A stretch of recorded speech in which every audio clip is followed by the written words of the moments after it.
Assalamualaikum warahmatullahi wabarakatuh. Dalam video kali ini aku mau cerita tentang sejarah lahirnya Partai Komunis Indonesia. Partai Komunis Indonesia itu dulunya bagian dari Sarekat Islam.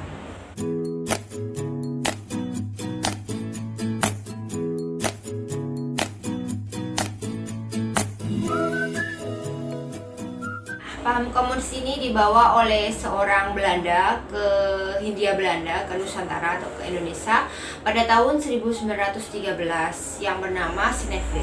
Jadi Snevely itu seorang ketua buruh, organisasi buruh di Belanda ya. Kemudian pada tahun 1914 Snevely mendirikan suatu organisasi ISDV atau singkatan dari Indische Social Democratic Vereniging di Semarang. Itu tahunnya 1914. Kemudian beberapa anggota ISDV itu menyusup ke anggota Sarekat Islam. Jadi dulu tidak ada peraturan untuk disiplin partai, disiplin organisasi. Jadi organisasinya boleh cabang-cabang ya.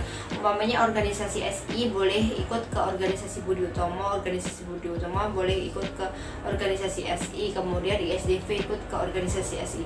Jadi satu orang bisa lebih dari dua organisasi karena dulu belum ada aturan disiplin organisasi. Cuman satu organisasi belum ada.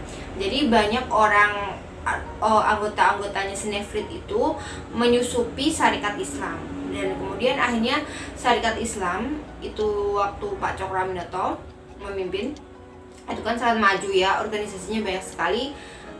Oleh karena itu ISDV banyak anggotanya yang menyusup ke Sarekat Islam.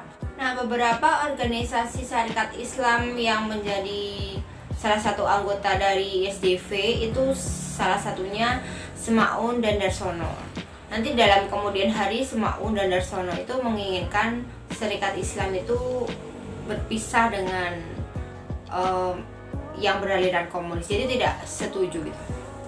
Jadi kalau kita bicara sejarah bahwa komunis itu ateis lah, kenapa kok dia mau masuk ke organisasi Islam seperti itu ya?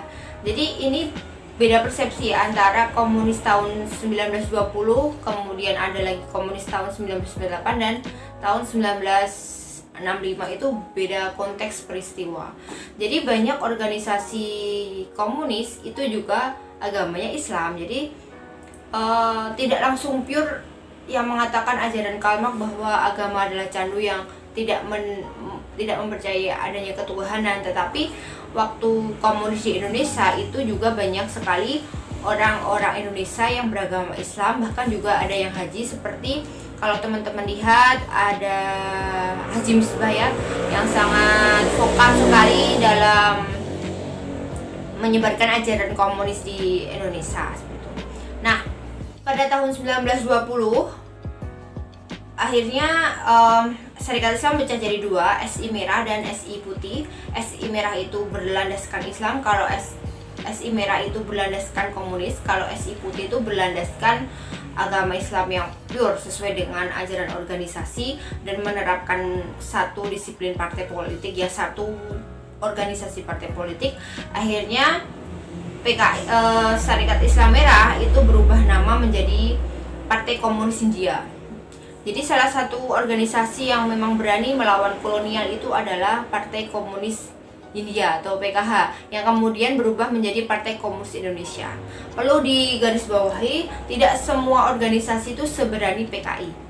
Karena kenapa tidak semua organisasi itu berani memakai nama Indonesia? Karena pada tahun 1920 itu dilarang sekali pemakaian nama seperti itu.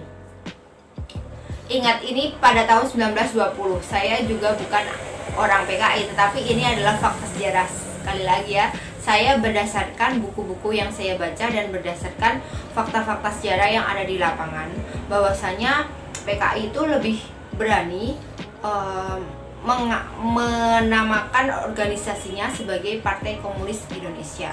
Ada Indonesianya. Terus ada lagi Perhimpunan Indonesia yang berani menamakan dirinya Indonesia. Jadi itu suatu keberanian tersendiri untuk memberikan nama organisasinya, ada nama Indonesianya. Nah, pada tanggal 24 Desember 1920 itu PKI melakukan suatu sidang yang mengatakan bahwa organisasi ini harus didaftarkan ke Komintern atau Komunis Internasional yang ada di Moskow, Rusia. Dalam rapat ini dipimpin oleh Tan Malaka, karena pada saat itu ketuanya Semaun dan Darsono itu sedang berada di Moskow untuk mengatur suatu perjanjian bahwa PKI itu masuk ke dalam Komintern. Setelah menjadi partai yang besar karena mempunyai misi yang mengedepankan kaum tertindas, PKI itu mempunyai anggota yang banyak, dan kemudian simpatisannya itu terdiri dari buruh-buruh kereta api, buruh-buruh pabrik, kemudian buruh-buruh pegawai gula. Nah, karena merasa dirinya sudah mempunyai suatu organisasi yang besar dan mempunyai anggota yang banyak, tahun 1923 itu PKI mengadakan perlawanan terhadap Belanda. Pada tahun 1923 terjadi pemogokan pegawai kereta api ya. Intinya mereka ini ingin naik gaji gitu. Terus kemudian akhirnya karena melakukan seperti itu, Semaun dicekal oleh Belanda, kemudian dibuang, dikeluarkan, diasingkan oleh Belanda. Kemudian pada tahun 1926 PKI juga melakukan suatu perlawanan lagi. Nah, tahun 1926 juga terjadi perlawanan. Kenapa saya sebut perlawanan? Karena PKI pada di sini adalah partai yang sebelum Indonesia merdeka itu melawan Belanda. Jadi saya bilangnya perlawanan. Kalau umpamanya PKI tahun 48 itu adalah tindakan makar. Tapi kan saya ini bilangnya pada tahun 1926. Jadi lebih tepatnya bahwa PKI melakukan perlawanan kepada pemerintah Belanda. Nah, ini besar sekali ya perlawanannya, tapi sebenarnya menurut Tan Malaka ini suatu yang dipaksakan gitu loh. Dipaksakan melakukan perlawanan.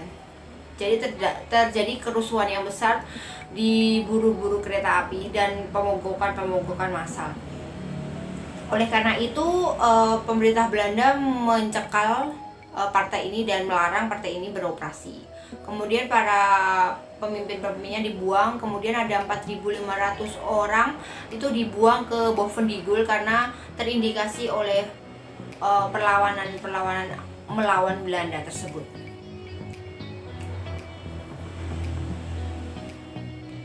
Jadi setelah PKI melakukan perlawanan tahun 1926 kepada Belanda, Belanda melarang adanya organisasi tersebut hidup di Hindia Belanda. Kemudian setelah Indonesia merdeka, itu Soekarno juga memperbolehkan lagi munculnya Partai Komunis Indonesia. Nanti akan saya bahas di video saya selanjutnya. Yang perlu digarisbawahi bahwa PKI merupakan suatu organisasi yang mulanya masuk ke dalam Syarikat Islam. Kemudian karena disusupi oleh organisasi komunis yang dibawa oleh Snefrit, akhirnya Syarikat Islam pecah jadi dua, yaitu SI Merah yang berhaluan komunis dan SI Putih yang dipimpin oleh Pak Cokro Aminoto.